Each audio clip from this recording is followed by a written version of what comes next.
Wounded by bandits, the prince collapsed into the arms of a young woman, and that encounter changed. Before we begin this beautiful period romance story, tell me in the comments where you're listening from. I love knowing where you're joining me from. Mist lay along the road like cloth unrolled for a procession that never came. The air held the cold breath of the mountain. Inés Duarte walked with her basket curled against her hip, the glass of a stoppered jar clinking softly against a tin of balm. She had been called to a cottage at the edge of the village to ease a child's cough. She had left a bundle of dried thyme with the mother and taught her the way to boil it without bitterness. Now her steps turned homeward, and the world narrowed to the crunch of frost and the lamp she had borrowed to light each footfall. The night did not frighten her. She knew the road, the hedges, the stoop-backed wall that meant the path to the apothecary's gate was near. Yet there was a sound she did not know. Not a cry, not a laugh. Something like the last drop from a jug, then silence, then the soft, wrong movement of something yielding where it should resist. She stopped. The lamp showed the ditch as a deeper shade of dark. She lifted it, and its glow slid along wet grass, damp earth, and a shape. A man lay where the road dipped. He was on his side, his coat pressed to the ground as if he meant to listen to the roots. His breath made a small plume. His hair was dark against the pale smear of cheek. For a blink, she thought he might be asleep, a traveller who misjudged his strength and the pull of cold. Then her gaze caught the small steady seep of red along his shoulder and the edge of his sleeve. She set the basket down, kneeling. Her skirts drank the damp. She said softly, so as not to wake everything around them, "Sir, can you hear me?" His eyelids fluttered but did not open. His mouth formed a word that did not rise to sound. His hand twitched once, then stayed. No more time for questions. She pressed her palm to his neck and found a pulse, thin but loyal. Relief moved through her. The wound was not gushing. It was a cut or a tear, not a torrent. Injury could come from many things in the dark. Falling, a snag on broken wood, a rush of bodies in a road made narrow by fog. She did not need the cause to know her duty. Her father's barn lay just beyond the shop. There, with hay and oil and water, she could work. Here, under the open sky, her hands were more clumsy than clever. She leaned close and lifted his arm over her shoulder. He was taller than she and heavier, but his weight did not fight her. It yielded, as if trusting her to choose the way. She hooked her hand under his belt, braced her feet, and rose. They moved together, one step at a time, the lamp in her free hand, describing small circles on the air. The mist seemed to press close, as if to help keep warmth near his skin. She spoke to him in little fragments to keep herself steady. "We have a place," she said, "not far. You will lie down in a clean room. There is heat. You must not sleep yet." At the gate, she set the basket on the ledge, lifted the latch and shouldered it open with a soft grunt. The yard was quiet. Her father's lamp had been out when she left, and a single candle would still be burning by his bed to keep watch with his prayers. The barn door stood as it always did, held by a loop of rope that yielded to a twist. She pushed through, and the smell of straw and old wood held her like familiar hands. She made a bed on the work table with a folded cloak and a stack of rough linens. She eased him onto it.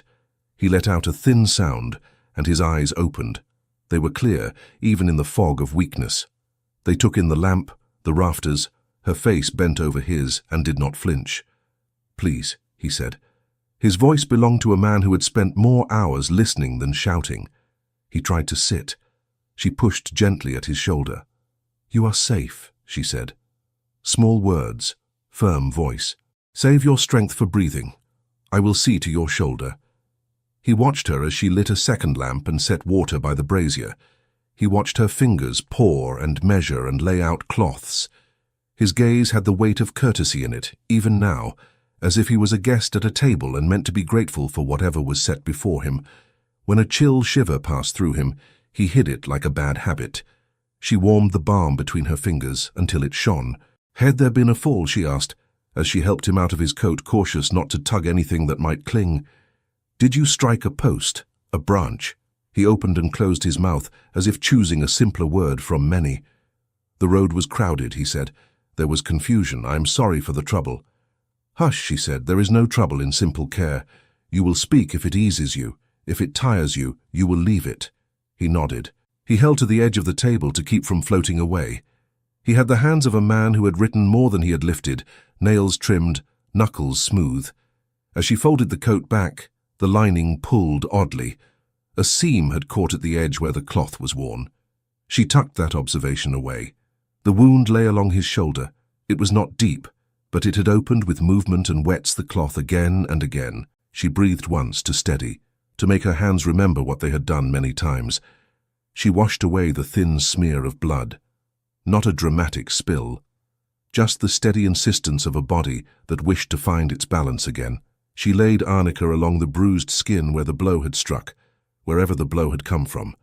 He did not ask what she was using. He kept his gaze on a knot in the beam, as if to give her privacy while she worked. "You speak like a man from the city," she said, unable to keep curiosity from threading into care. "Coimbra, perhaps. Or farther. The way you make room around a word." There was the ghost of a smile. "I have been taught to tread lightly in conversation," he said. "It keeps tempers cool and dinners long." "Dinners long," she said, and shook her head as she reached for the needle and the clean thread. The talk of courts and tables made the barn feel even smaller. "Sit very still. I must close what should not be open. If you faint, do it quietly. My father wakes at the slightest lie and no noise at all. Then I shall speak the truth," he said. "It will hurt less." She looked up at him then, surprised into a laugh that did them both good. He sat straighter. She bent closer.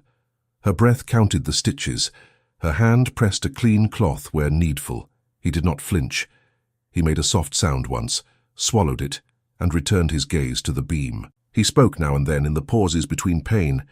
He asked what plants she preferred for different aches, and she named them, and his eyes warmed as if he truly cared. He told her there was a chapel on the path beyond the wall that had a kindness to it, and she agreed it did. Not all stone was cold, after all. When the last stitch lay in place and she smoothed the salve, her fingers brushed the inside of his sleeve to bring it back around his arm. The cloth caught. There was a slight weight where no seam should hold one. She tugged gently, thinking of a bit of straw or a button. Something small came loose and fell against the table with a small tapping sound.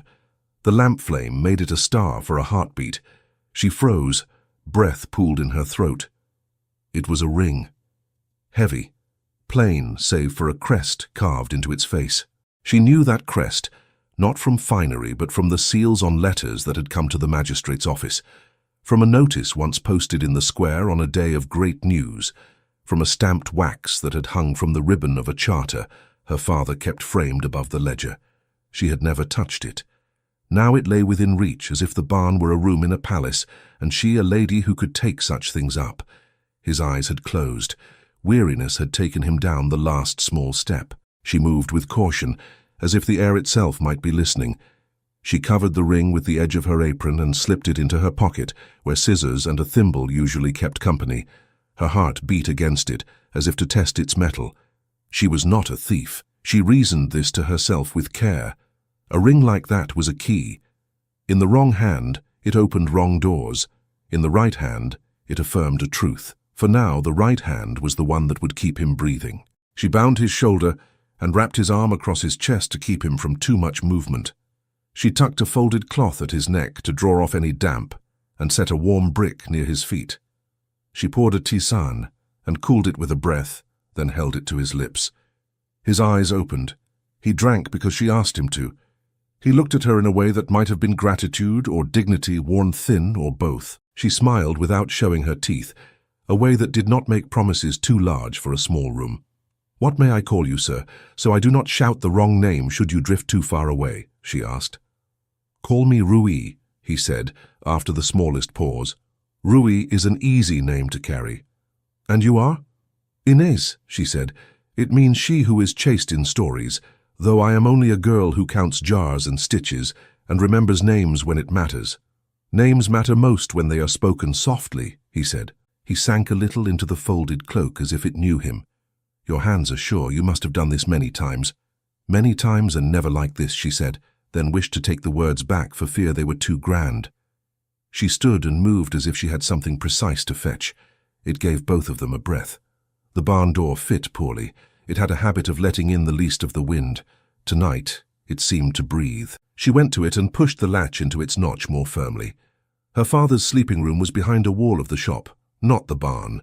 She would not wake him unless there was no other answer. He had taught her this. He had not kept skills from her, and she would use them now. From beyond the wall came the softest roll of voices. The village did not sleep entirely. Men rose early to see to animals and to ready wagons for merchants. There had been talk at the bakehouse that officials might pass through seeking news of people of consequence traveling the post road. Some sort of official matter had sent attention along the valley like a flock of birds crossing from field to field. All that made the air feel thinner now, as if it might crack if she breathed too hard. "You will take broth if I can warm it without too much sound," she said. He nodded. His gaze slid to the apron pocket as if sensing the weight there or the space it left. "Rest," she said. "We will speak of names when your color is better. For now, you are a soul with a body that needs mending. That is all we require to be in the same room." He closed his eyes again, not in dismissal but in trust. She set the brick closer. She went to the back shelf, took a small pot, and poured the broth she had left cooling. She set it on the brazier where the coals glowed like a handful of old cherries. She kept her movements compact and ordinary, as if normality could be made like a salve and spread thin over a night that was not ordinary at all. She listened. The voices in the lane rose and fell, not angry, not loud. The sound of shoes instead of boots. A cadence that belonged to men used to being obeyed in calm. She thought of the ring in her pocket. She thought of the way Rui had spoken about confusion rather than force. She thought of the extra seam in his coat, the way it had pulled, the way the lining had been thickened as if to shelter something more tender than cloth. She had not looked, because to look would have been to see, and to see would have been to know, and knowledge was a thing that could not be put back on the shelf once it was taken down. The broth began to quiver. She turned, poured it into a bowl and carried it to the table. He took 3 sips and set it aside with thanks. His lashes were long, as children's often are, but there was nothing childish in his face. It was a face made for being listened to. That made her wary and willing at the same time. She busied herself with the basket, sorted the little jars, put the tin back where it belonged. There was comfort in the order of it. He said, "You are not afraid." She looked at him, puzzled. "I am careful." That is a cousin to fear. But fear wastes time, and time is all I have on my side when blood wishes to leave its proper place. He looked at the rafters, then back at her. "My compliments," he said, solemn as if at a dinner, however thin the table, "to your father, for teaching you in a way that does him credit, and to you for taking what was given and making it useful." She nodded, because praise that named the true shape of a thing did not need sweetening. She adjusted the lamp so the light did not fall directly into his eyes. She checked the bandage again. The wound had quieted, his breath had steadied. Color had gathered at his mouth like a decision. She moved to hang his coat to dry where the heat would not warp it. The odd seam drew her attention again. Between one breath and the next, she took the small scissors from her pocket and nipped the place where the thread had been pulled by some rough tug. The lining lifted a finger width. She did not reach in. She ran her fingers along the edge. There was a sound like paper rubbing against paper. She set the coat down as if it had grown warm. The ring in her pocket pressed against her thigh. She put the scissors away. Later, when he slept more deeply, when she could ask without making him choose between danger and trust. The thought of making him choose at all made her chest tighten, as if a belt had been drawn an extra hole. She would not do that to anyone if she could help it, and least of all to a guest who had bled on her table and thanked her for it, as if she had done him honor. The voices in the lane came closer. The measured tone of a man who had practiced being heard while others wished to speak over him. The cadence of someone used to doors opening. The magistrate. He had gone home long after the candles in his office had burned low. He had eaten a late meal. He had washed his hands. Now he was out before dawn, because duty made short work of comfort for men like him. He was not a bad man. He was a man who loved order. Order did not always love those who deserved it. Ines wiped her hands on a clean cloth. She went to the shop door where the bell hung. She lifted the latch. Cold air came in like a mouth opened. The lane held more lanterns than usual. The magistrate stood with 2 men from the council, and a clerk whose pen never left his fingers, even when he was not writing. Behind them, the baker's boy stared around a stack of baskets, eyes wide. The magistrate's hair was neat. He had taken care with his appearance, as if wearing respect might win him more of it. "Senor Magistrate," she said, dipping a small curtsy she hoped would satisfy the shape of the morning. "How early you are. Is there need?" He inclined his head, as if to show that need did not stand on ceremony. "Good morning, Miss Duarte. We are checking upon a matter of some delicacy. Travelers have been delayed. The road was crowded, I am told. Confusion sometimes leads to accidents. We are asking each household to confirm that there are no strangers in distress. It is for the safety of all." She knew that what he said was half truth, and half the kind of blanket that covers more than it warms. She lifted her chin the slightest degree. "We did have a caller at the cottage of Juan Cardoso, a child with a cough. He is known to you, of course. I left only just now and returned to find my father asleep and the yard peaceful." He peered over her shoulder into the dim of the shop.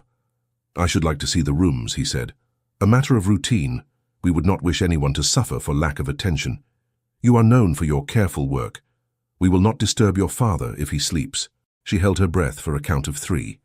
Then she smiled with the slight lift of one corner of the mouth that her mother had taught her used to disarm the curious without angering them. "Of course, Senor Magistrate. We keep no secrets from those who keep our laws." He stepped across the threshold, mindful of the bell, which chimed once as if to mark a new hour. The clerk followed, the pen already poised to set words on paper, as if words could make a morning solid. The councilman came behind, more interested in the warmth of the room than in duty. She led them through the shop with its neat rows of jars, each labelled in her father's hand. She opened the door to her father's small room so they could see his sleeping shape, the candle steady in its cup. The magistrate nodded, satisfied, perhaps even a little relieved, to find normal life in a night he had not expected to spend at doors. "And the barn," he said lightly, as if it were an afterthought. "You use it for storage, do you not?" "We do," she said. "There is hay, tools, the sort of clutter a working place accumulates. I tell my father it makes for poor habit, but he is true to old ways." He smiled, the way men smile when reminded of their fathers. He gestured. "If you would be so good." She felt the ring in her pocket again, how it made her waist feel as if a hand pressed there. She could not let him walk into a room where a man lay mending who had given a name that might not be the name the magistrate expected. She did not wish to lie. She did not wish to have the truth to hand and not offer it. And yet she thought of Rui's face when courage found its place there. She thought of how paper can be made to say many things when too few eyes guard it. She lifted her head. The truth she could tell was this: there was someone in her care. He was safe.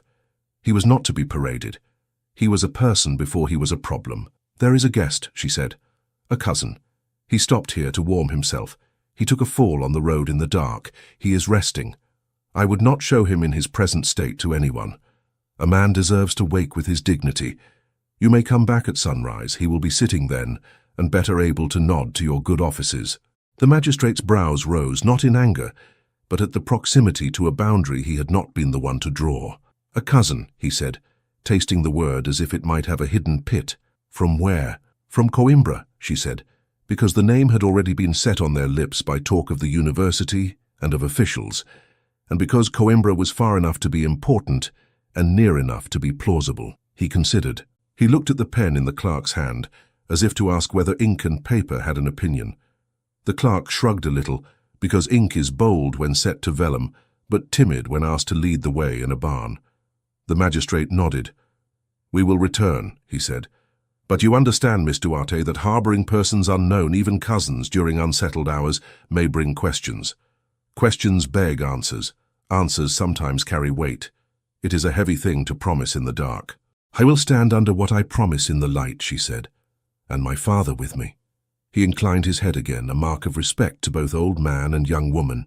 He turned to go. The councilman stepped aside to let him pass. The clerk wrote something without looking. The pen scratched like a dry leaf. The bell chimed once more as the door closed behind them. She leaned against the counter, felt her spine, counted her bones, the way she did when she was very young and afraid of storms. She turned back through the shop, past the door that led to the yard, past the barrels where rainwater sat patient, She pushed open the barn door, its rope loop catching at her sleeve, as if to hold her for a breath. Rui had not moved. The bandage held. His chest rose and fell. The shape of him was at ease. She set the bowl of broth on a table by his elbow and sat at the edge of a milking stool so that her body blocked the crack in the door through which a thin blade of light fell and fell again as the wind toyed with the latch. The world grew very simple.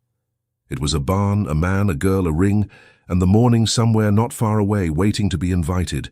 She could almost hear her mother's voice, dry and dear, reminding her that the simplest things are hardest to keep clear. She rose and checked the latch again, pressed it down until the wood accepted it with a soft click that was less a sound than a decision. Outside, the hush broke and reformed, a wave that did not decide whether to crest or fall. In the lane, a command found its tone. The lamps moved together. The apothecary door loomed larger than it was, every board a witness, every hinge a judge. Inez smoothed her apron, felt the shape of the ring, and lifted her chin not too high but high enough to teach her throat where courage lived. Knuckles struck the apothecary door, measured and insistent, and a magistrate's voice carried through the wood. "Surrender the stranger at once." The words hung between wood and air. Inez did not move at once.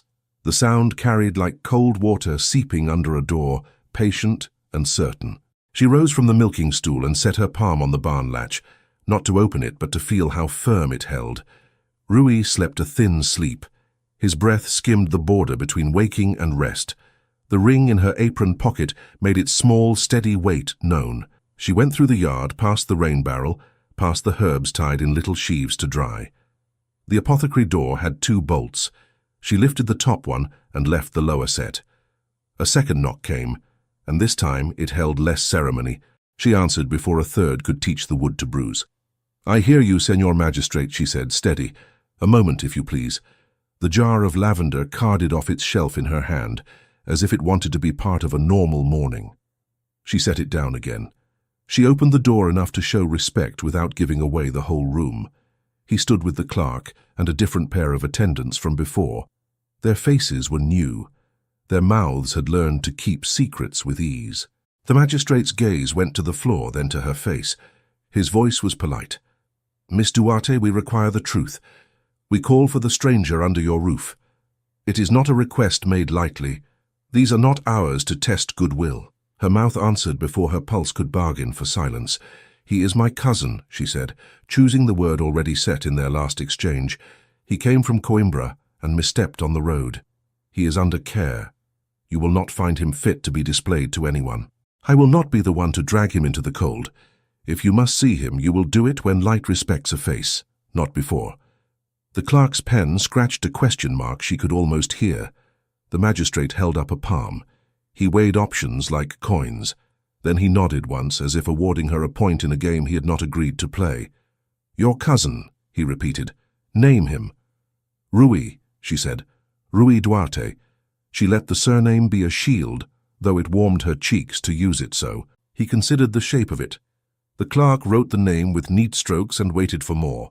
The magistrate asked, "How long will he be in need?"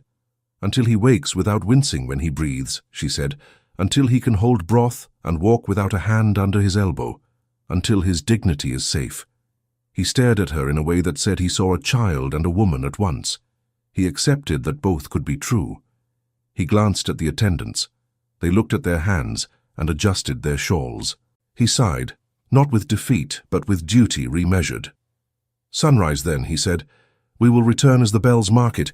You will present him at the shop threshold. You will vouch for his good conduct." He gave her a fraction of a smile, an allowance wrapped in a warning. "If we find that your cousin is no such thing, the conversation grows heavier for everyone who bears your name." She did not flinch. "I understand the weight of names," she said. "I keep ours as I must." She lifted her chin a little. "And, Senor Magistrate, I have a request in return. When you speak of this visit, do it softly. Words carry more than feet do at this hour." He inclined his head, a courtesy offered because he could. He turned away. Lanterns drifted. The bell above the door gave a small apology as she closed it. She let out the breath she had saved. She went back through the shop and into the yard. The barn held the same scent, the same dim. Rui had not woken. She looked at the bandage and saw no new bloom. She placed her fingers along his wrist and felt steady rhythm. It steadied her in turn. She set to work. She cleaned the bowl and set water to warm. She folded the cloths she had used, not to hide them, but to order them. Then she went to his coat. Curiosity is a living thing. It will not be left in a corner with a scolding. She held the coat as she would a person. She found the odd seam again and traced it. She remembered that first faint sound of paper when she had tested it earlier. She took up the small scissors, slid a blade beneath a loose thread and nicked it free. The lining parted enough for a hand. She did not thrust fingers in. She laid the coat flat, breathed once, then twice, and eased a strip of paper into sight. It was not long. It was folded with care that had become habit. The edge of a seal clung to it. The wax split not by force that startled, but by handling that persisted. The imprint was faint. Enough remained to show the same crest in miniature as the ring in her pocket. Her hands should have shaken. They did not much. She unfolded the paper as if it might feel pain if hurried. Names lay there in even script. A flow of supplies, a list of approvals, little notations in margins that sounded like a voice clearing its throat before speaking in public. She read as if eavesdropping at a door. She saw dates. She saw a word she knew too well. Apothecary. She traced it to find which town sat beside it. Her eyes met her own roof. She leaned back as if pushed. Her father's name was not written. His shop was. She recognized the way his purchases might have been counted to give shape to other men's plans. She closed the paper and held it to her breast for a moment, not to claim it or claim him, but to steady herself. She did not wish to understand more than she must. Understanding comes with a price. She placed the paper in the fold of her bodice where the cloth would guard it from falling. It lay there like a truth that would not be misplaced. Rui stirred. His eyes opened slowly. The little light in them returned reluctantly, then settled. He saw her face and watched it as one reads a map. "There is worry," he said, not asking but naming. "There is work," she said. "Worry only makes poor light. Drink a little." She lifted the bowl to his lips again. He took a careful sip, then another. "I heard voices," he said. "You did," she answered. "The magistrate is a man who likes the sound of order. He will return with the sun. You must remain what you are for now. A cousin who took a fall. A traveler who smells of road and not of rumor." He smiled at that, a small acknowledgement of a shared joke. Then he moved to rise, slow and stubborn, as men do when kindness makes them unsteady. "I should go," he said. "I should leave before more kindness is demanded of you. It is not fair to weigh your name with mine." She put a hand to his shoulder. It was not pressure, it was sense. "You will go nowhere until your breath does not pull at your stitches," she said. "Pride is not a poultice. It cures nothing. If you wish to help me, give me an hour without worry." He looked toward the door, toward the place where voices had been. He set one foot to the ground. He tried to rise. The room shifted for him. His hand went to the table's edge. His face did not betray pain, but it admitted weariness. He stood for the length of one measured breath, as if to prove a point to no one in particular, and then his knees softened. He settled back with a care that looked like grace. "I yield to the wisdom of your house," he said with a rueful half-smile. "You see why dinners in my world are long. We must speak in circles until someone suggests soup." "Soup is rarely wrong," she said, and allowed herself the littlest laugh. Then she sobered. "If you did leave and falter in the lane, who would find you? The baker's boy with a head full of stories? The magistrate whose pen loves numbers more than faces? No? Better to rest where your name is just a sound, not a banner." He tilted his head. "You speak as if you have seen names used as banners." "I have seen a man say a word in the square and watch shutters close," she replied. "I have seen another say a different word and watch them open. I learned that the word is not the power. It is the hand that holds it." She remembered the ring. She did not touch it. She did not need to feel it to know it was there. The barn door chose that moment to creak. It had a talent for ill-timed honesty. Beatrice slipped through, cheeks bright with the cold, a basket on her arm.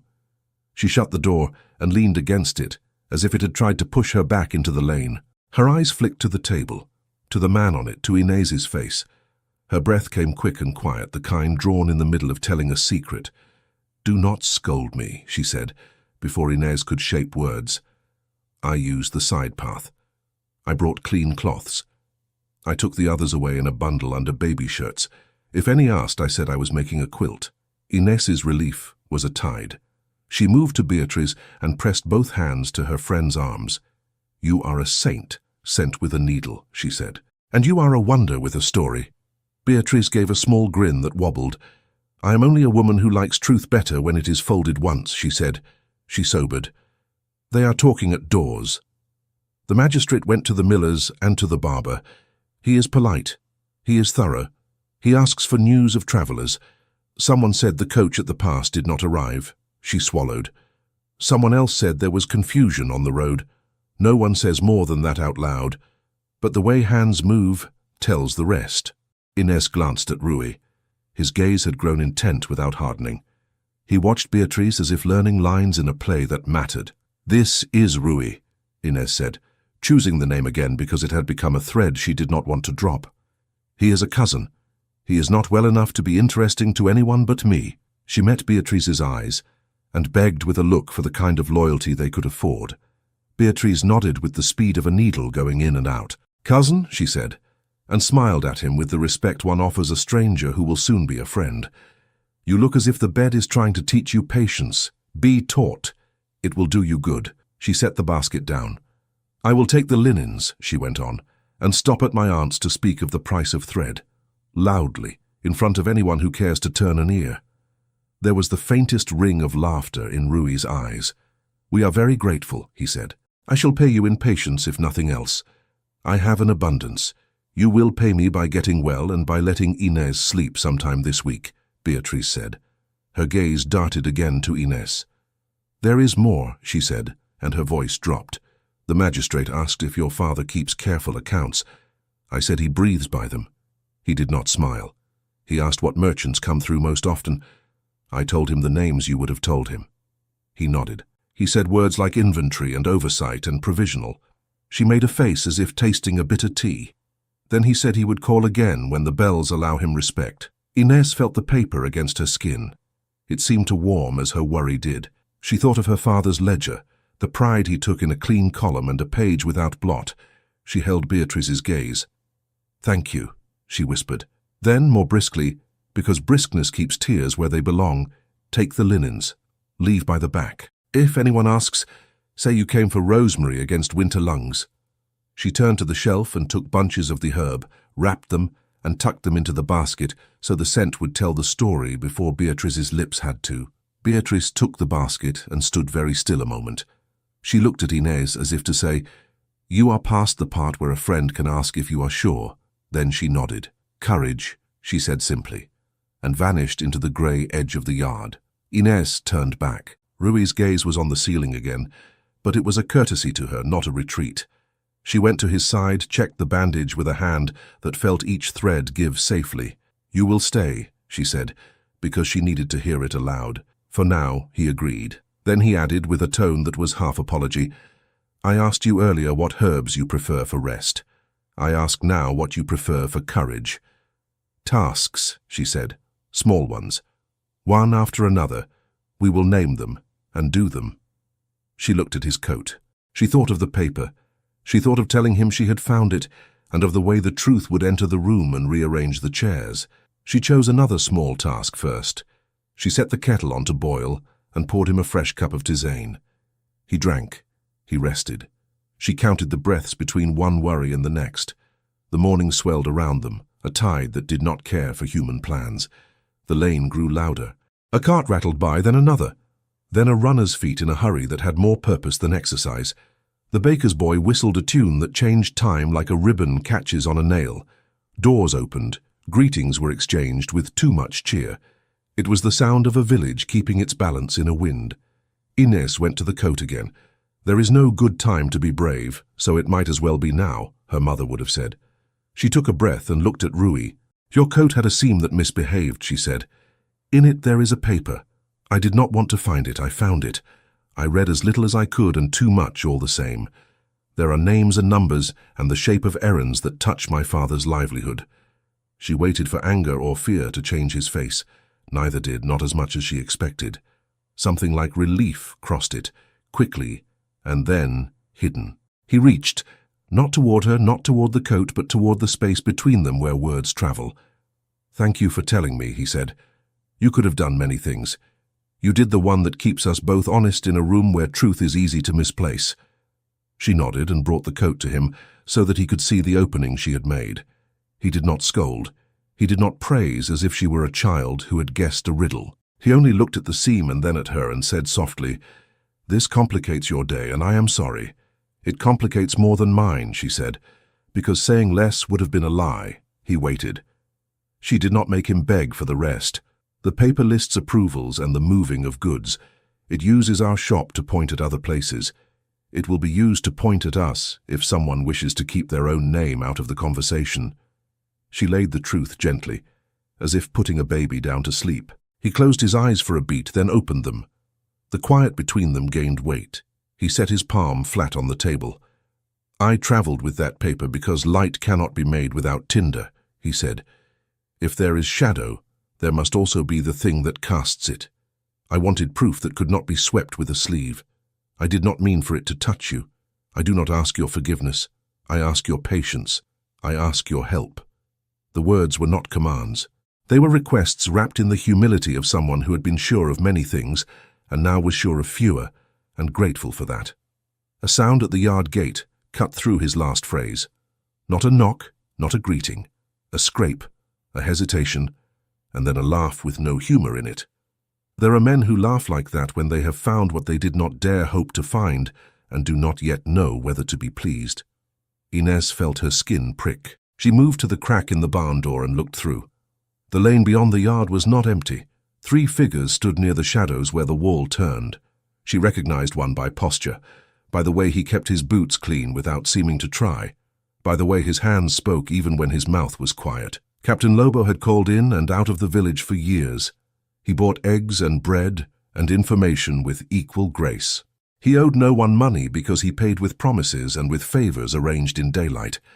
He had a talent for understanding where lines were and putting his shoe just near them.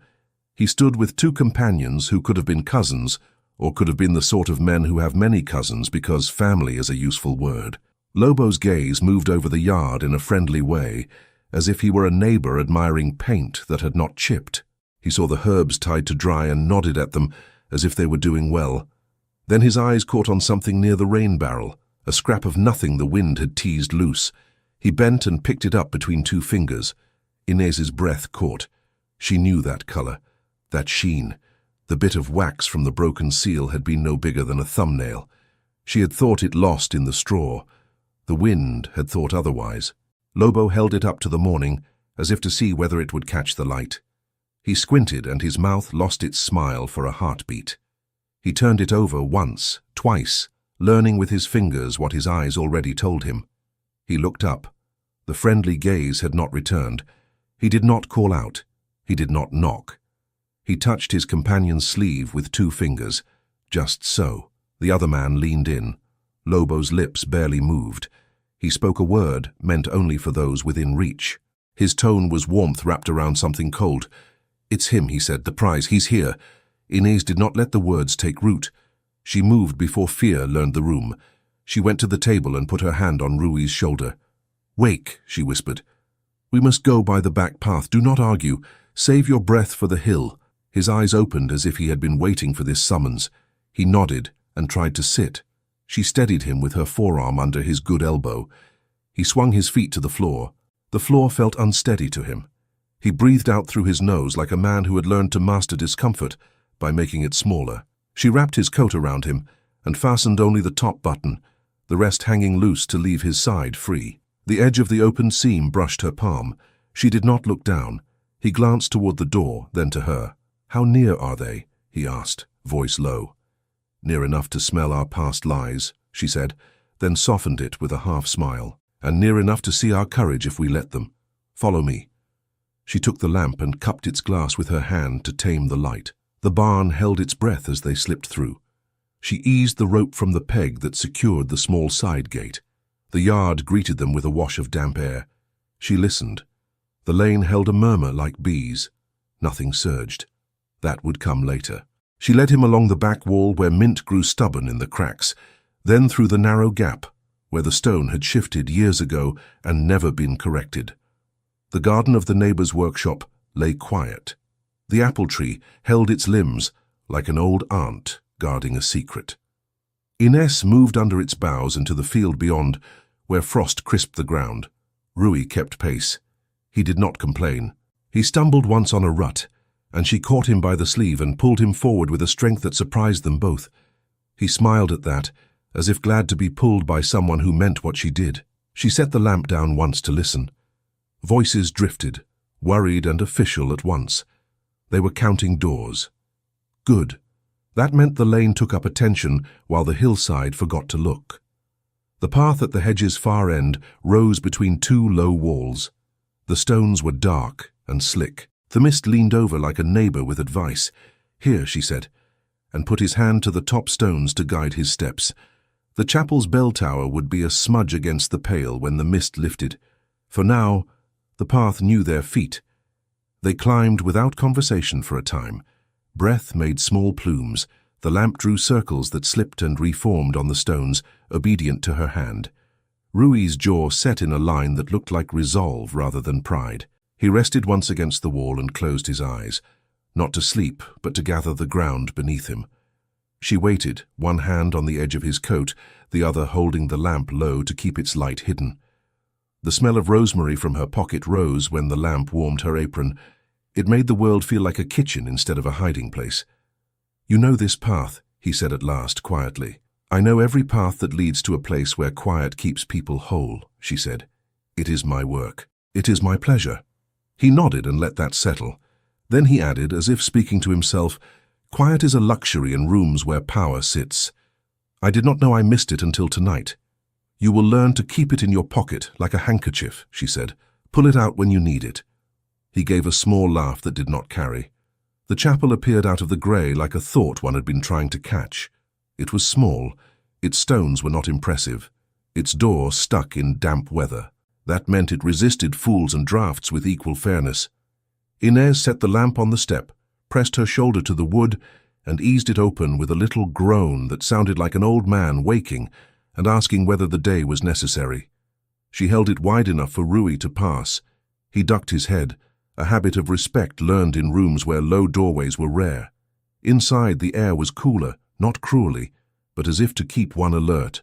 The single window admitted a pale wash. A saint watched from the far wall with a patience that did not judge. Ines guided Rui to a pew and lowered him gently. He let out a breath like a promise. She set the lamp on the altar rail where its glow would not spill outside. She moved to the shelf where matches and candles waited. She lit one and set it high so that the room grew warm in attitude, if not in temperature. "Remove your coat," she said. "Let me see what the hill asked of your stitches." He obeyed without the stubbornness that had tried to walk him out of the barn. She unwrapped the bandage and saw that the work had held. The climb had not taxed the wound more than a small seep that stopped even as she lifted the cloth. She wiped it clean with water she had warmed against the glass of the lamp. He shivered once and tried to still it. She told him not to be a hero. He smiled and let the shiver finish its business. "You stitched me in a barn," he said. "Now you tend me in a chapel. At this pace I shall be mended next in a palace. I prefer rooms where the floor is honest," she said. "Palaces are a tangle of rugs and manners. One can slip." He watched her hands. He let the quiet do its work between them. Then he said very gently, as if inviting her to refuse, "You found something in my coat." She did not pretend otherwise. I did. I would not have looked. The seam betrayed itself. The paper made itself known. It was not curiosity.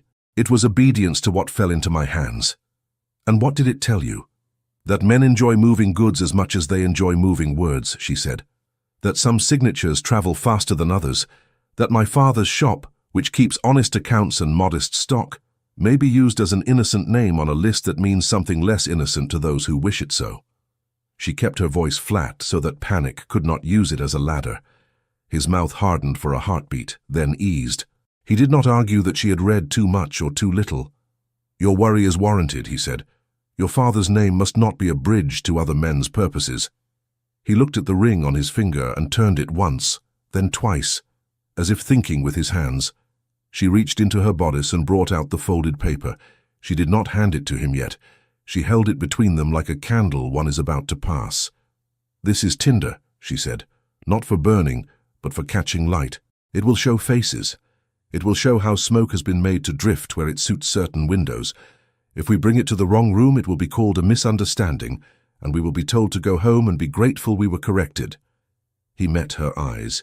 His had the clear look of someone who had argued with himself and lost to his relief. "Then we must find the right room," he said. "And the right moment," she added. "Timing is also a door." "You speak like someone born to my mother's council table," he said, amused and moved at once. "I speak like a woman who has watched many chiefs talk until the soup grows cold," she replied. Then she held out the paper. He took it with a care that matched hers. He did not open it. He set it on his knee and laid his palm over it for a breath, as if to bless or be blessed by it. "There is something I must tell you in exchange," he said. His voice changed by a degree she could feel more than hear. It gained honesty at the price of ease. "I traveled in secrecy tonight, not because I enjoy masks. I traveled to test a suspicion. Whispers have been collecting like damp in corners. If one knocks on the right wall, one hears the hollow places." He looked up at the saint as if to ask for the right words. "I let it be known, carefully, that a person of consequence would pass. I wanted to see who leaned forward." She stood very still. Part of her had known. The ring had told her without boasting. The paper had argued the rest. Yet hearing it from his mouth did something to the room. It aligned the benches and the window and the breath in her own lungs. She asked, and the titles were a formality one could not avoid. "Who are you when you are not Rui?" He did not flourish. He did not say it as if the ceiling should admire him for it. "I am Raphael," he answered. "Dom Raphael, if one must click heels." He looked at his hands as if they had betrayed him and then forgiven him in the same day. "I did not intend to use your kindness as a cover for my game. I intended to pass and to return by another road, carrying what I learned." The knight had other ideas. She took the name as if it were a heavy jar someone had asked her to hold. She did not drop it. She tested its weight. She looked at his face again. It was not different. It was exactly the same face that had teased her a little about courage and soup, the same mouth that had made humor when pain had an opinion. She felt both wounded and honored by the truth at once, and a little foolish for having named him cousin with such ease. Her cheeks warmed. She was grateful for the chill of the chapel, which made such warmth less obvious. "You let me lie for you," she said, not accusing, simply naming the thread that now ran through the morning. "I let you protect a life," he said, and did not put his own ahead of the truth. Then he added, smaller, "I let you bear weight you had no time to choose. For that, I am sorry." She breathed out and in and let the breath teach her what to say next. "I do not carry things very far that I am not willing to own," she said. "I will carry this if carrying it means my father's name does not lie in the road for someone else to step on. We will bring the paper to a door that does not slide shut when names like yours knock." He smiled at that, not broadly, not triumphantly, but like a man who sees a path through fog. "Thank you, Ines," he said. He used her name with the care of a person who knows the weight of names. She tied the bandage again, smoother now that the chapel light turned the cloth into a thing she could trust. Then a thought came to her, quick as a sparrow. "If you are to stand in rooms where my words may be seen as too small to hear, you must teach me to make them louder without shouting. Show me how one bows without bending the neck so far that one loses one's mind." He blinked, then laughed, then sobered in a way that made the lesson feel like a shared prayer. He set his feet on the stone, stood slowly, and waited for the wave of tiredness to pass. He held out his hand, not like a prince receiving a courtier, but like a teacher inviting a student to try a new step. "The spine should be a line," he said softly. "The eyes do not drop to the floor. They look at the person, not the carpet. The head inclines as one says yes to truth, not to flattery." He demonstrated a small bow. It was precise and human. She imitated him and felt ridiculous in the first inch, then found something like dignity in the second. She nearly toppled on the third. He caught her elbow without squeezing, and the grasp held more respect than any curtsy she had ever seen in a noble salon. "If you faint," he murmured, "do it quietly." My instructor has no patience with dramatics." She smiled. The chapel smiled with her, or so it felt. She tried again and kept her balance. He nodded. That nod felt like a blessing. They sat once more. The glow held. The world beyond the thick door rearranged itself in shadows and whispers. The village bell did not ring. Not yet. Time seemed to wait for their decision. The quiet broke like thin ice. Footsteps approached along the outer path, sure and unhurried. Not village feet, not sneaking feet. The door breathed against its hinges. Inez set her hand flat on the bench. Rui's head turned, alert but not tense. A knuckle touched wood, polite as a guest. Then a voice. Gentle, alert, low. "Is there light for a traveler who has been seeking since midnight?" Inez and Rui looked at each other. The voice held the tone of a man who had learned how not to be overheard. Inez rose and went to the door. "Who asks?" she said, not opening. "A friend whose oath is tied to a name I must not shout on a hillside," came the reply. He sounded like the kind of man who did not change his pace to prove anything, even when asked to hurry. She opened the door the breadth of a hand. The mist wrapped the threshold. A man stood there in a plain cloak with the dignity of someone who had walked far without complaint. His face was ordinary in the way that helps a man pass through crowds. His eyes were not. They had the watchfulness of a hawk and the patience of a shepherd. He bowed minimally to Inez, enough to ask for entry without assuming it. He looked past her to Rui, caught the sight that mattered, and let his shoulders drop half an inch as if a weight had just found the floor. "Senor," he said simply, and the word held more layers than most people use in a month. Rui did not rise again. He did not have to. He lifted his hand, and the other man came forward and knelt, not out of ceremony, but because the height difference annoyed him. "You took your time," Rui said, dry and fond. The man smiled with his eyes. "The pass was a tangle," he said. "I found the coach where it stopped. The horses were unsettled. The men were shaken rather than hurt. They could not tell me a clear story, which is a story in itself." He glanced at Inez. He did not ask her to leave. He accepted her presence as central, not incidental. He said, "I am Maya. Sergeant, if we are counting. But please call me by my name. I have spent the night speaking mine to stone so that I would not forget it." Inez nodded to him and did not try a curtsy in case her knees had forgotten how to behave. "You found us," she said. He worked his jaw, thinking about how much truth to set on the table. "I followed the shape of sense," he said. "I asked which house has a light in its windows when others rest. I asked whose door does not close when pain knocks. Every finger turned to you." He looked at Rui again. He did not hide pride. He did not make a show of it either. "I am glad to see you breathing. I am more glad to see you under the care of someone whose hands know what they are about." Rui inclined his head in a way that was more gratitude than habit. "We have a matter," he said, and placed his palm flat on the folded paper without naming it. "It touches names and ledgers. It will not wait until I can stand in a council chamber." Maya's gaze flicked to Inez's face, took its measure and returned without judgment. "Then we will make a room that is as good as a chamber," he answered. "The chapel will do. The saint will forgive us for turning it into a clerk's desk." Inez brought the lamp to the pew and set it, so it threw light where words would sit. She drew the paper closer and looked to Rui for permission. He gave it with a small nod. Maya washed his hands at the font as if to ready them for clean work. It was not superstition, it was respect. Then they bent over the document together. Names stood in their straight lines, orders and approvals stitched through them with neat strokes. Maya read with the care of a man who had learned his letters, because they allowed him to keep faith with more accuracy. He made small sounds in his throat when something pleased him or displeased him. He did not rush to conclusions. He recognized several names and did not say what he felt about them. He asked questions that brought out the next thought. Inez answered where she could and let silence answer where she could not. When they were finished reading, Rui said, "Inez fears rightly for her father's good name. I fear rightly for a crown that hangs on rotten rope if we do not mend it. We need a clerk we can trust, and a magistrate who will not put this paper into the wrong hand as soon as he is afraid." Maya pursed his lips.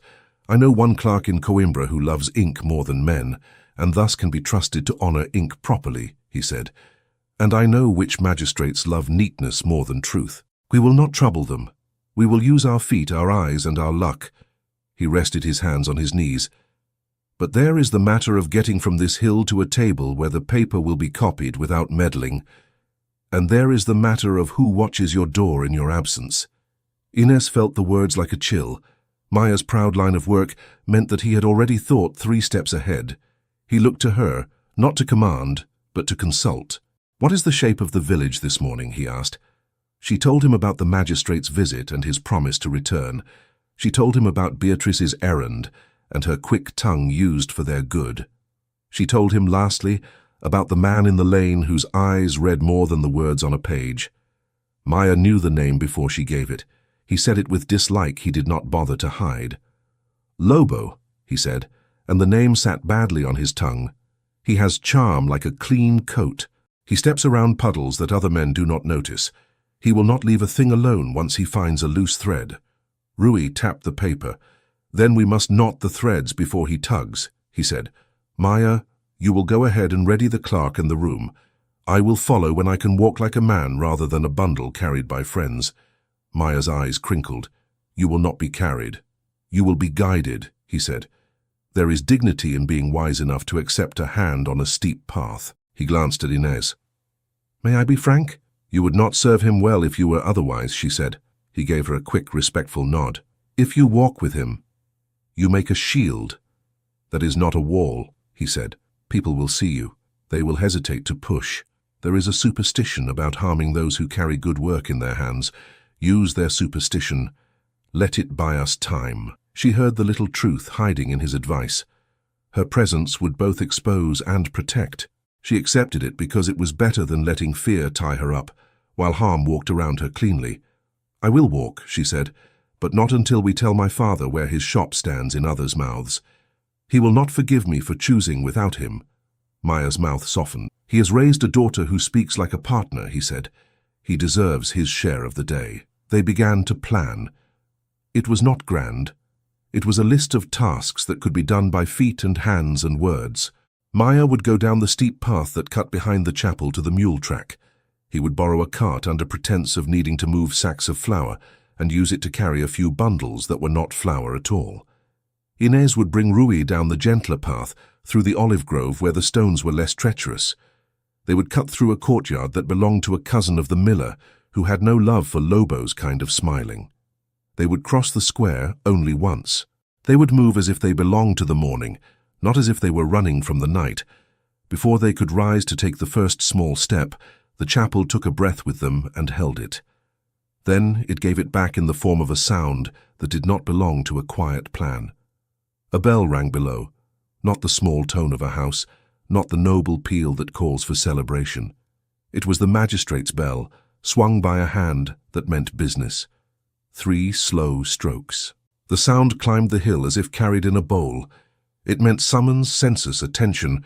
It meant that something had been found or was about to be claimed.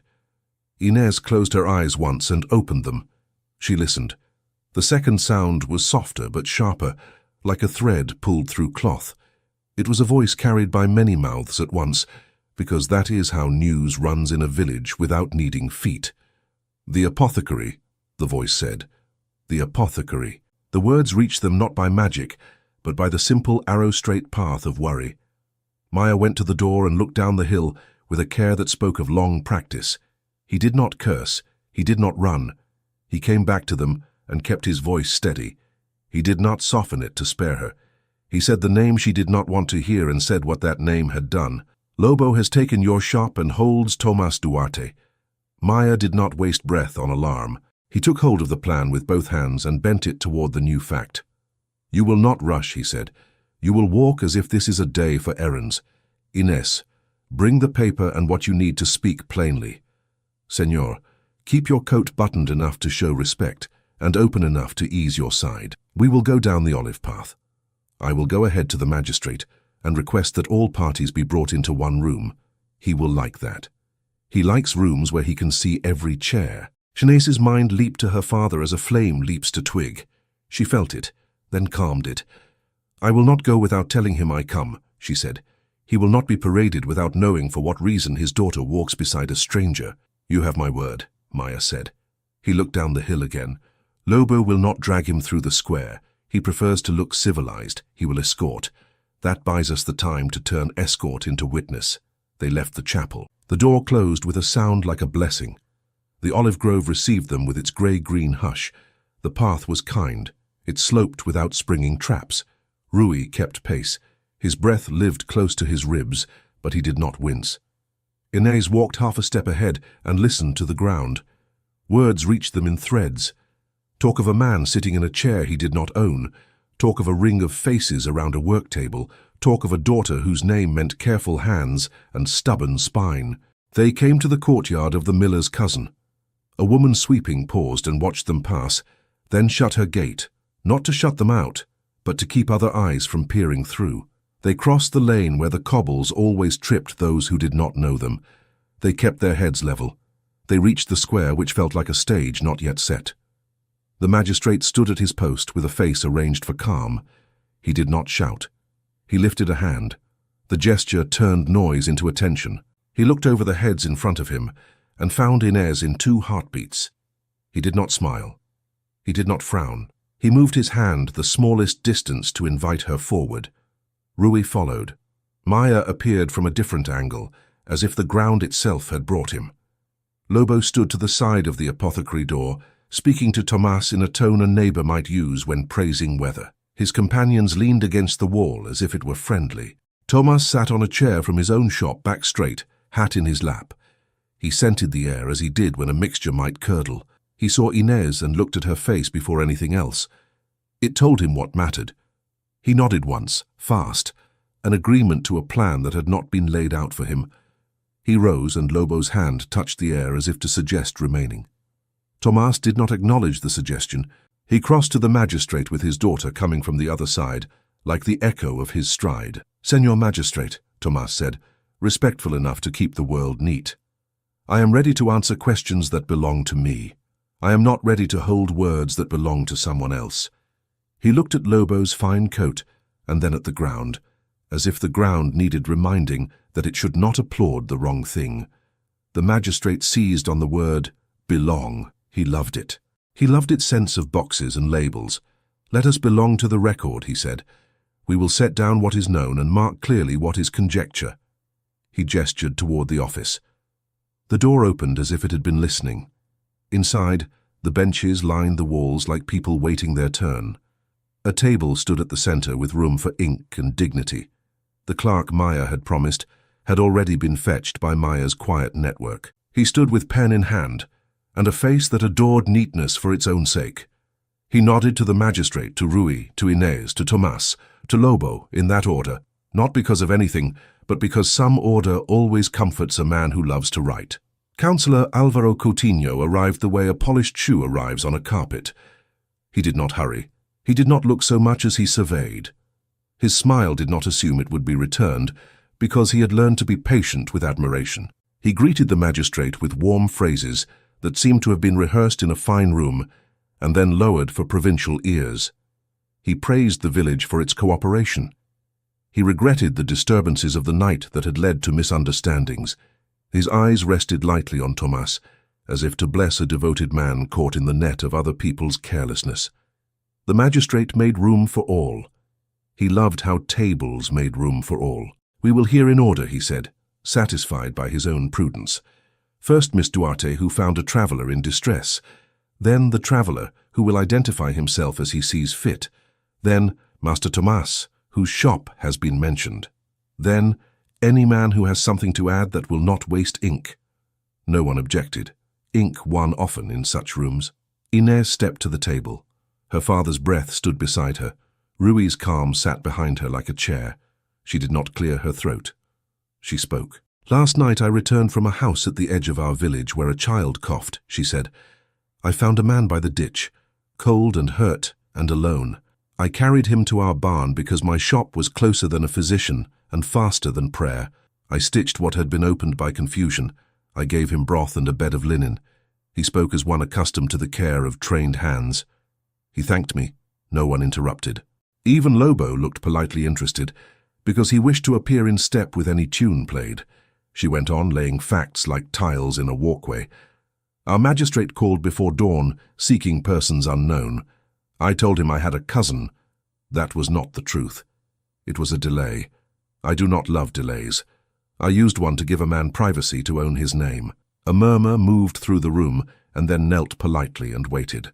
Later, she said, and now she took the folded paper from her bodice with the same care she had used to put it there. I found a seam misbehaving in the man's coat. It concealed a paper. I looked. I did not wish to. I did. It named goods and approvals and moved them across our land with a smooth hand. It did this in a way that might make my father's shop into a stepping stone for men who take long strides. She placed the paper on the table but left her fingers on it for the breath of a heartbeat longer, as if to say, "Do not hurry. It will go where it must." The clerk leaned in as if drawn by gravity. The magistrate gestured. "Copy it," he said. "Here, before anyone moves their mouth faster than the pen."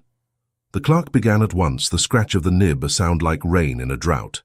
Coutinho waited as polite men wait, patient and a little amused. When the magistrate's eyes lifted, he spoke. He admired the diligence of a good daughter. He admired the modesty of a craftsman.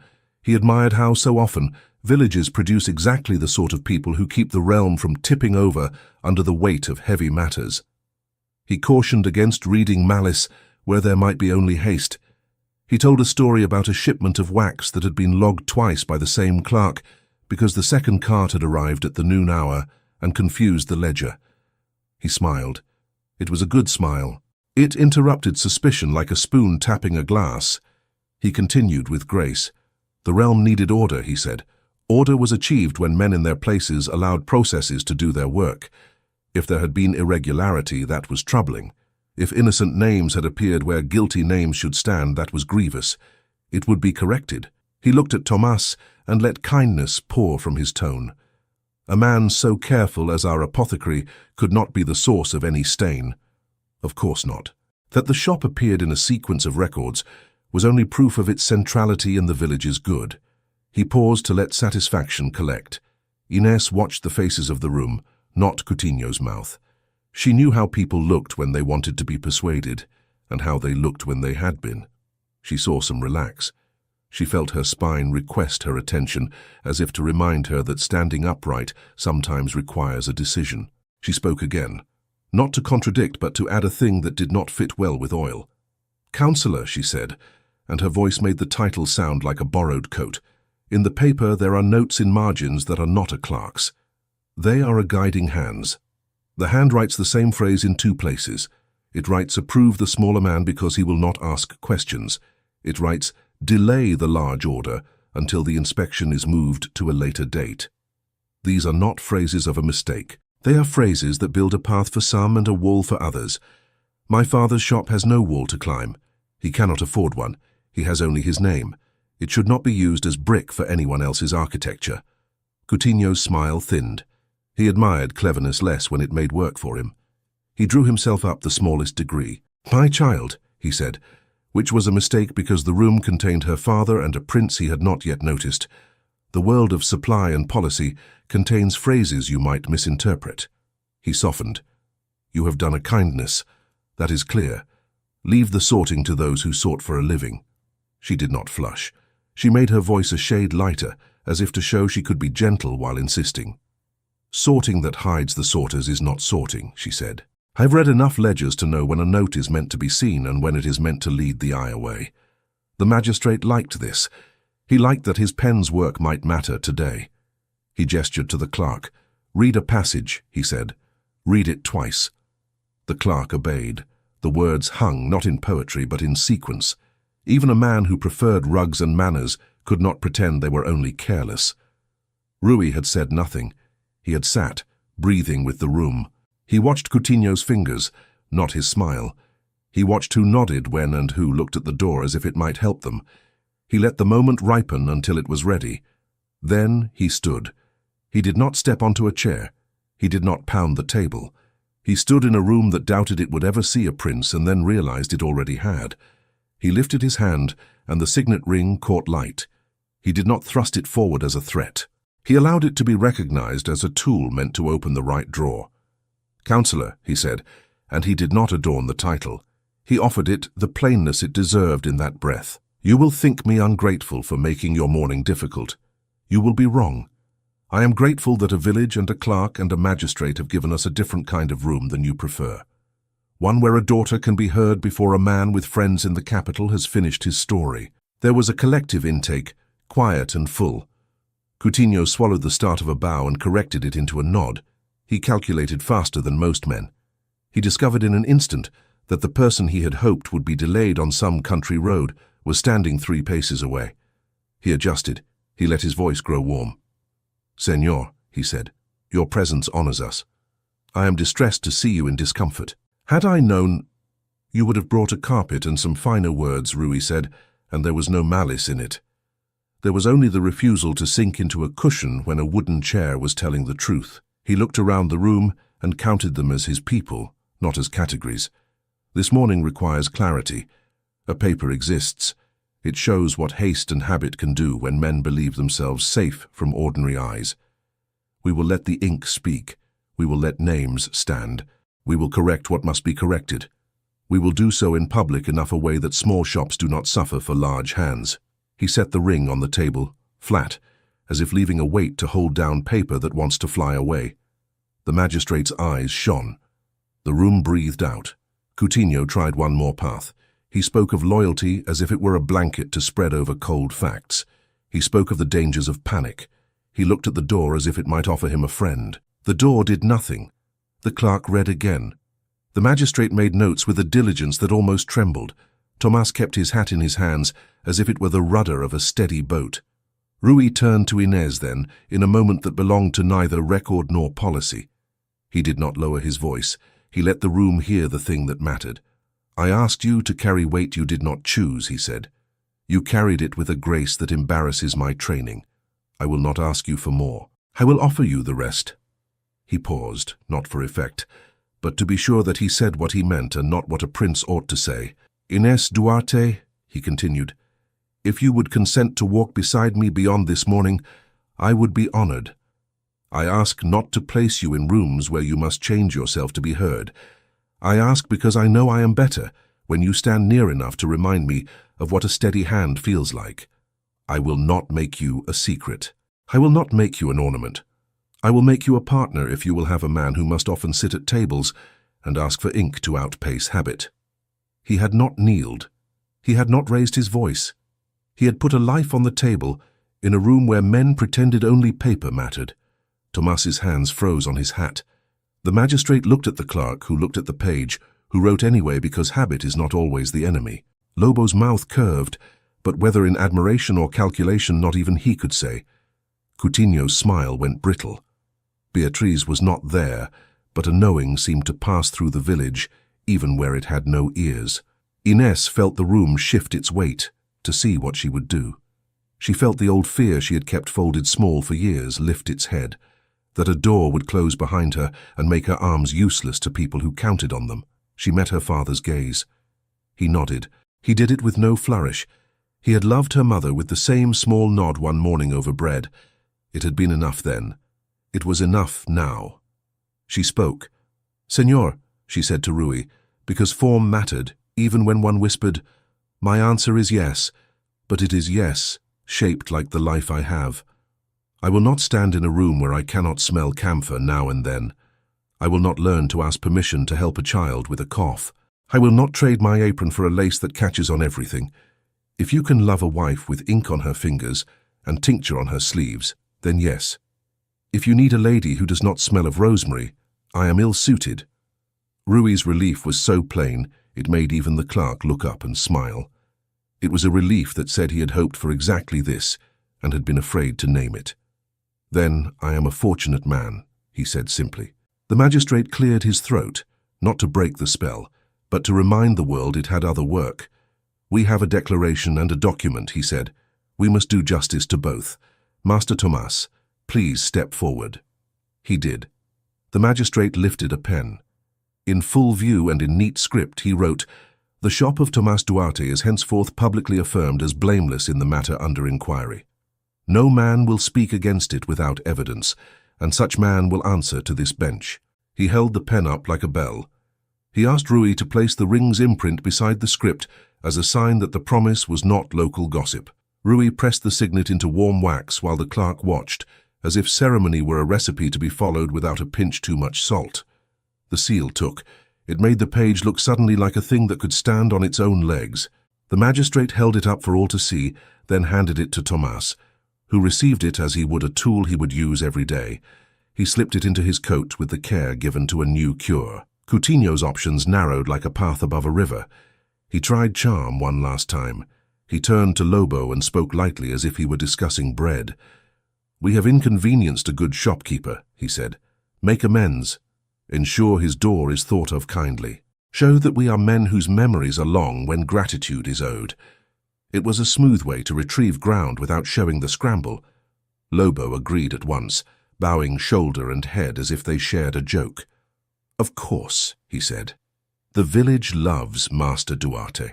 A man who keeps people well is worth a dozen loud fellows. My men will help right any disorder in his shop. We will carry water as the magistrate directs." He let the words do the work of confession by making help sound like a debt paid. He did not look at the bit of wax in his pocket. He would keep it as a lesson in hubris. The magistrate liked this conclusion. He loved when people who had been untidy agreed to become helpful. He directed that 2 men accompany Lobo to see that carrying water did not turn into carrying tales. He sent a boy ahead to ask the bell to ring at the hour, not because there was ceremony to be had, but because it would soothe those who worried when routine was disturbed. The clerk finished the copy. He sanded it, shook off the extra grit and blew lightly. He made a second. He handed one to the magistrate's drawer for safekeeping and another to Maya, who accepted it with the air of a man who knows paper does not replace vigilance but makes vigilance more effective. Maya tucked it into his coat with a small nod to the saint, who had watched their earlier reading. Coutinho, who had not lost so many mornings that he could not afford to lose one more, stood and adjusted his sleeve. He addressed the room with that same elegant calm. "We have seen good process today," he said. "He meant I will not fight a battle I cannot win in front of this many eyes." He looked at Rui. "I will await you in Coimbra with proper accommodations and proper respect. We will, I trust, arrive at conclusions that suit the dignity of all concerned." He bowed the exact amount required for a prince's patience, then took his leave. The room did not mourn him. People began to breathe as if their chests had been bound and were now freed.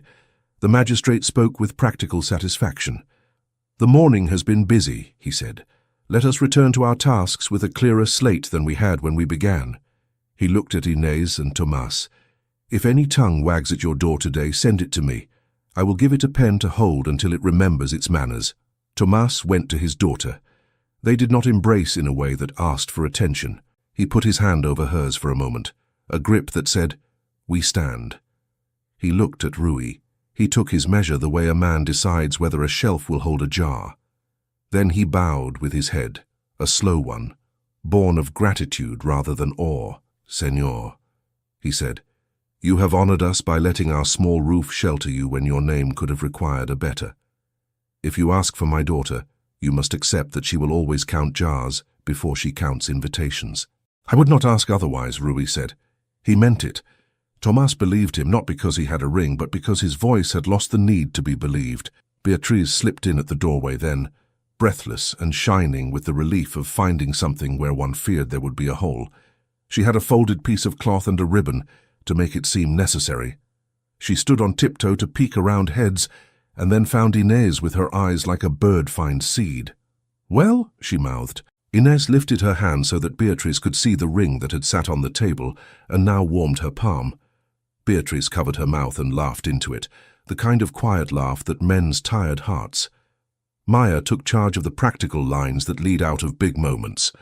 He arranged that a carter, unrelated to any of Lobo's friends, would be at the ready afternoon to take the first leg of a journey toward Coimbra. He set 2 men at the apothecary door, not as guards but as ushers, to direct goodwill and to interrupt gossip by asking it to carry parcels.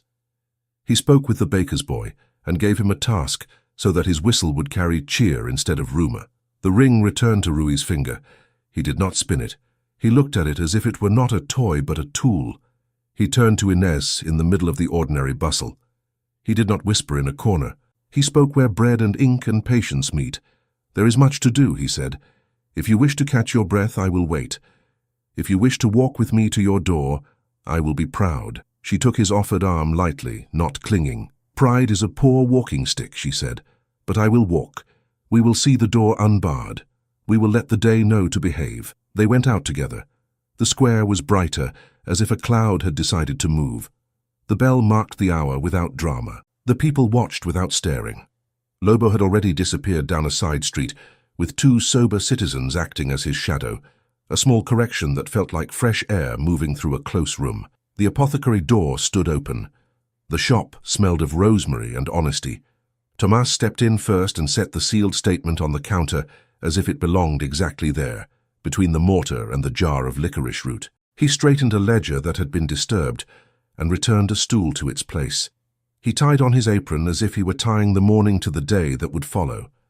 Beatrice came behind and began to rearrange a display of soaps with the art of someone who knows beauty can persuade people to believe in order.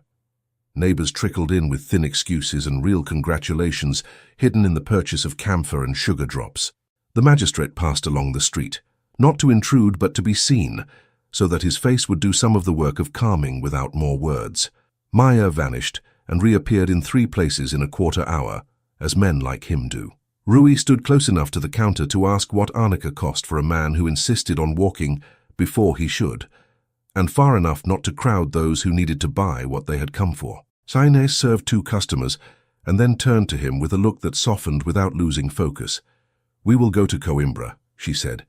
"We will place what must be placed where it can be seen without being smudged. We will return, and we will not let the road make us strangers to our own door." He lifted her hand briefly and let it go. "Agreed," he said. His smile was not for the room. It was for the person who had called him back to life with a needle and now called him forward with a vow. The day, which had threatened to become a rumor, settled into being a day at last. A cart creaked by. A child laughed because soap bubbles had escaped a basin near the fountain. The mountain mist withdrew to consider its next entrance. The people of the village resumed the art that keeps a place whole. They worked, they greeted, they watched without prying, and they remembered for once to be glad that a small room with jars and a counter can hold so much of what makes a life worth stitching back together. Dawn came like a promise no one dared to say aloud. The mist turned thin and silver. The olive leaves shivered as if they knew a change had arrived. Inés tied her apron in a neat bow and slipped a sprig of rosemary into the knot. She did not dress for spectacle. She dressed to work and to be seen working. Her father watched from the doorway, thumbs in his apron strings, pride tucked under his ribs where it would not make a fool of him. Rui came at the hour he had said, not a minute before or after. He moved like a man who had learned to measure himself. He wore his coat buttoned in a way that left his healing side in peace. The ring sat quiet on his hand. He did not show it, he did not hide it. He stood in the light and let it be what it was. "Are you ready to walk?" he asked, and his voice warmed the edge of the morning. "I was ready last night," she said. The road waited. It may as well wait no longer. Tomas cleared his throat as if to dislodge a crumb of worry. He addressed Rui without ceremony. "My daughter is not good at sitting still when there are errands that mean something," he said. "She will forget to eat. Remind her. If you do not mind being reminded yourself." "I accept the charge," Rui answered. He bowed to Tomas as one tradesman bows to another over a counter. "You have my word that I will not put a plate of promises where bread should be." Beatrice appeared like a sparrow at a window, the ribbon in her hair bright with mischief and goodwill. "You will take this," she said to Inés, pressing a small roll of muslin into her hand. "If anyone tries to tangle your words, untie them while looking at this. It is straight. It will make your sentences straight, too." Inés kissed her friend's cheek. "Laugh when the bell rings," she said. "Make the morning believe it is ordinary." "I will laugh so well the sun will be jealous," Beatrice said. Then she wiped at her eyes and claimed the damp was only from the steam of a kettle. Maya waited at the corner, a plain cloak over plain clothes. He looked like any man carrying news from one house to another, yet his gaze kept count of shadows and corners with the ease of a scribe counting letters. He took up a place beside Rui and did not say much. That is the best way to protect someone in daylight. They set out. The square watched them go without craning. The magistrate stood where people could see him and nodded once, as if to say, Ink has taken the shape we asked and will hold until we return. A cart creaked. A dog chose not to bark. A child ran 3 steps and stopped because his mother's hand understood the tune of the morning. The road to Coimbra was not grand. It was a collection of stretches where stones remembered rain and dust remembered the feet that made it.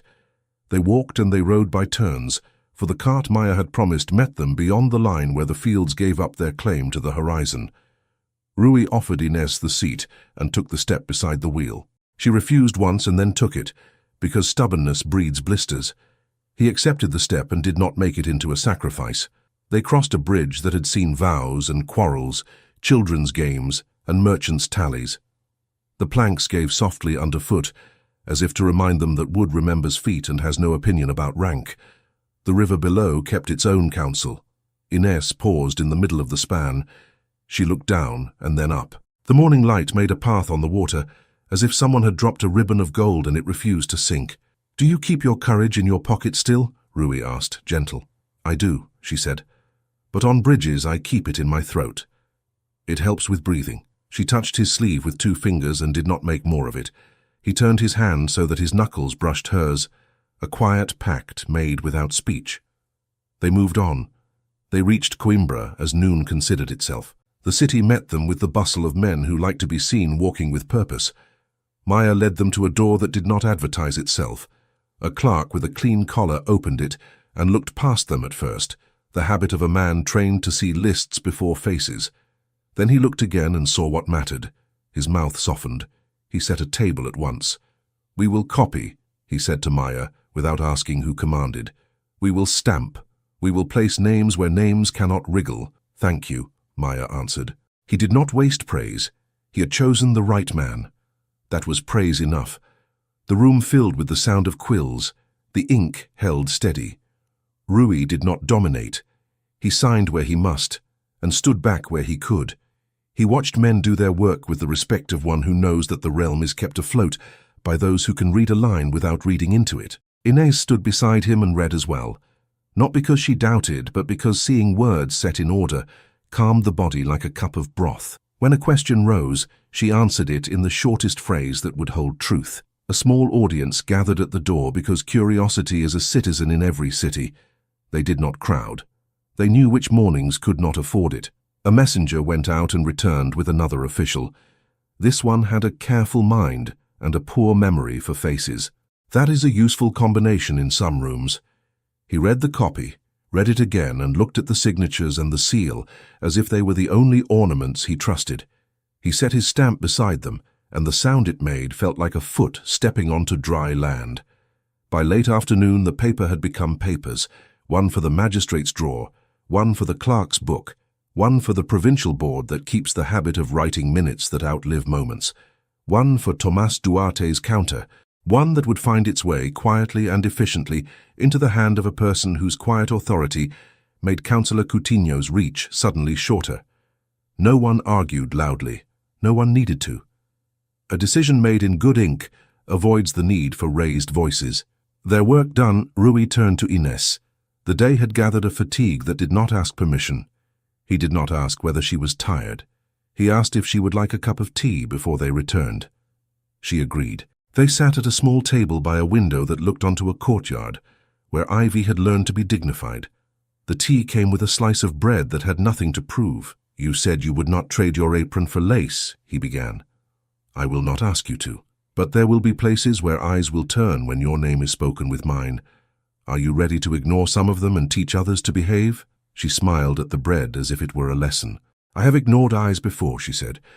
"Usually they belong to people who cannot stand the smell of camphor. We will give them rosemary instead. It softens stubborn noses." He laughed, and the laugh did him more good than the tea. He reached across the table and laid his hand over hers. He did not mind who saw. He did not mind if anyone added a line to a list he could not control. He had asked her to be his partner in front of men who loved ink. He would not now hide her in a corner. On the road back they spoke less. Words had done their day's labor. The sky lowered itself into a color that promised warmth behind shutters. The wheels found ruts and left them.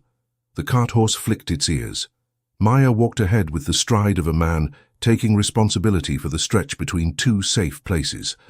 At the edge of the village, dusk lit lamps like small suns cupped in glass. Beatrice's laugh spilled into the lane before her steps appeared. She carried a basket of ribbons and needles and something wrapped in cotton that could only be the dress she had badgered into shape, in an afternoon that should not have been asked to do so much. "Do not argue," she told Inez, thrusting the bundle into her hands. "You will wear it. It is not lace, it is honesty sewn from a bolt I hid because I hoped. Do not tell the others. They will expect me to be generous again, and I have a reputation to maintain." Inez hugged her hard. The bundle smelled faintly of soap and sun, even though neither had been in great supply. Beatrice pulled Tomas by the sleeve. "Come, father of the bride," she said, happy with the sound of the words. "Do not look at me that way. The magistrate is primed, the bell is one's breath from ringing, and the priest has found his book. If we wait, I shall be too excited to stand, and then I will blame the two of you in front of the whole village." Rohi stood very still and watched delight run through the square like a breeze that carries the promise of rain in summer. He looked at Inez as if asking whether this felt right. She nodded with a certainty that surprised her. It wasn't haste. It was simply not wasting any more courage than one must. She slipped into the shop with Beatrice and re-emerged moments later, transformed only by clarity. The dress hung straight and clean. It let her breathe. It let her lift her arms. Her hair had been smoothed and twisted with a ribbon that did not apologize for being blue. The sprig of rosemary had been tucked at her shoulder as if it had earned a place at the ceremony. The square filled in that modest way small places have, where presence itself is a gift and spectacle is considered impolite.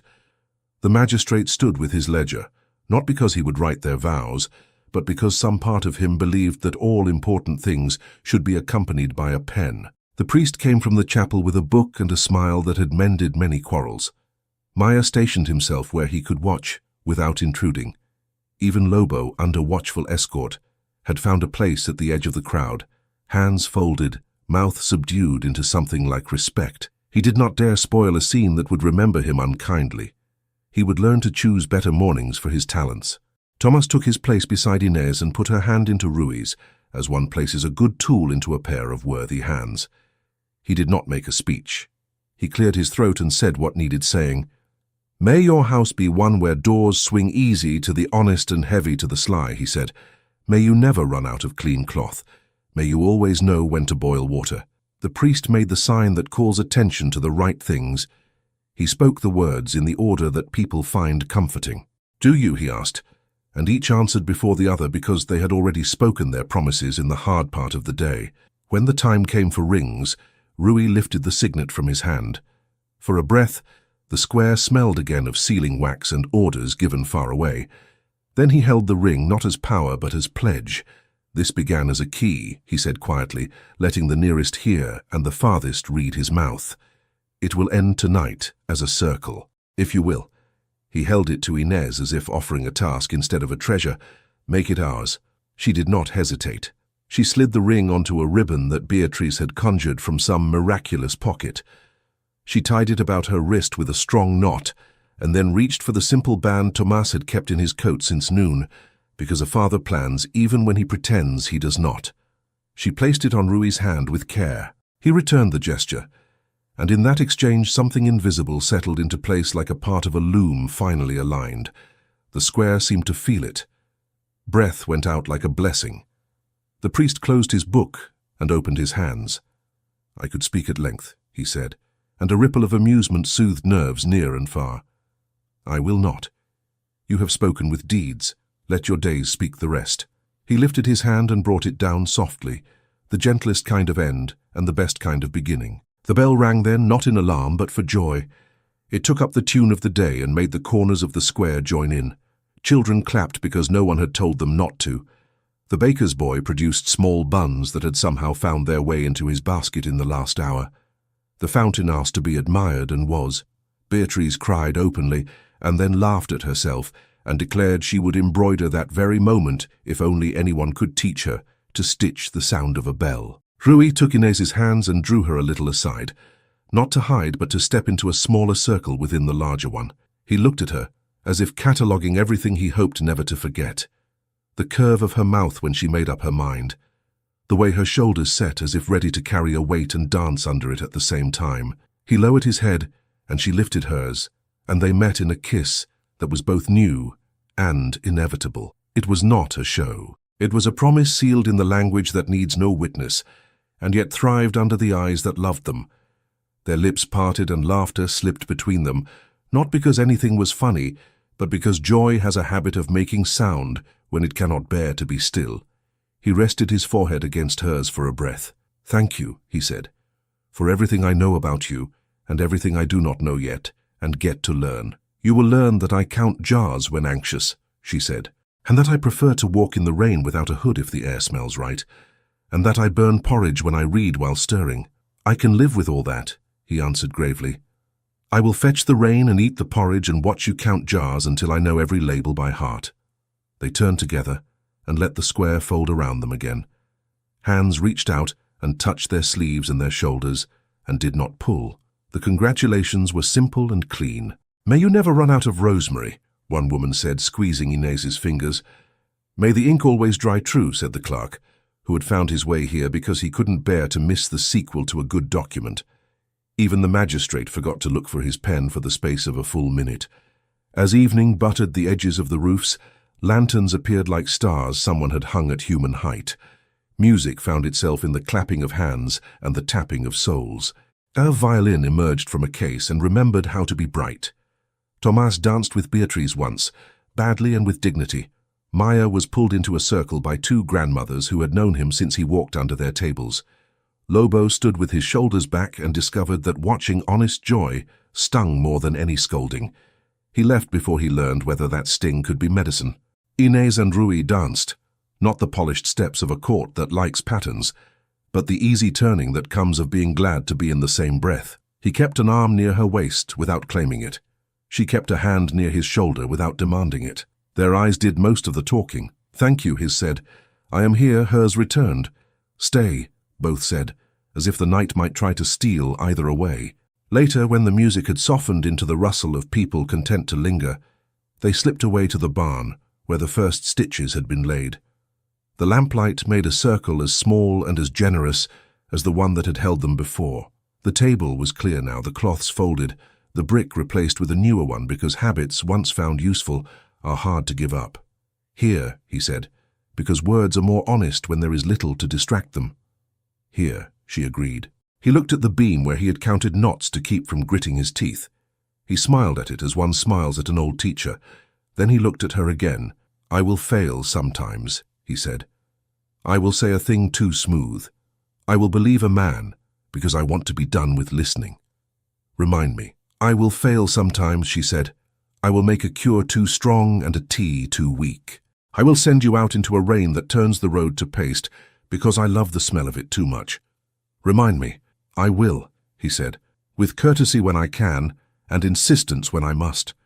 And I will remind you with laughter first," she said, "and then with my hand on your sleeve, and then with a word that no one else has to hear." He held out his hand again, the same simple gesture he had offered at a chapel bench. She took it. They stood very close. The lamplight held them with the same old affection. The ring at her wrist warmed to the heat of their joined hands. The village made its soft hum around them.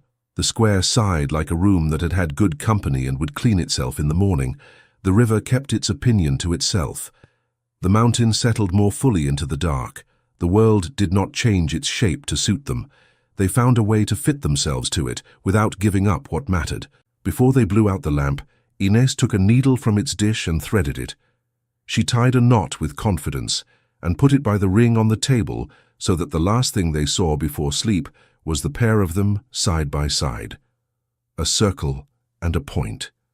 A promise and a tool. The next day would ask for both. They would give both freely and without fuss.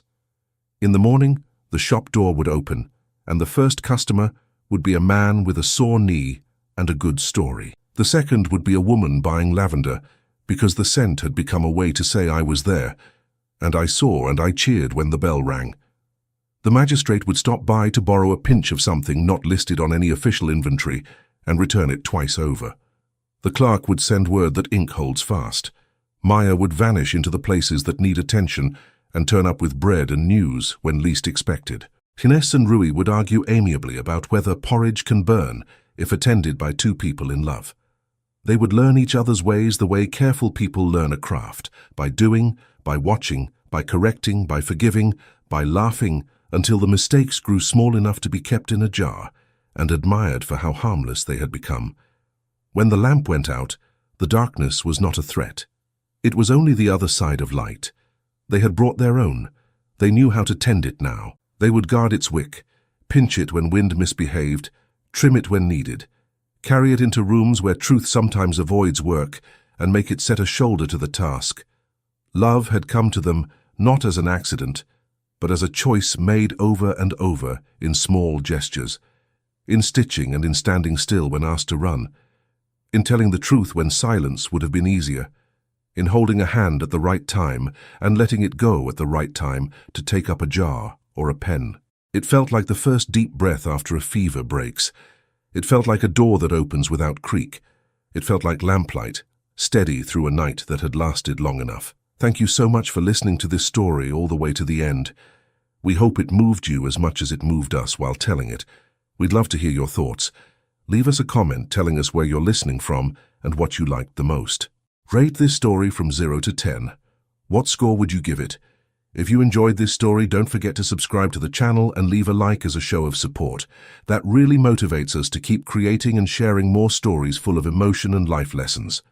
And before we go, we want to remind you that an exciting and heartwarming story recommendation will appear on the final screen. If you'd like to enjoy it, just click on the video. Thank you once again for being here, and we'll see you in the next story.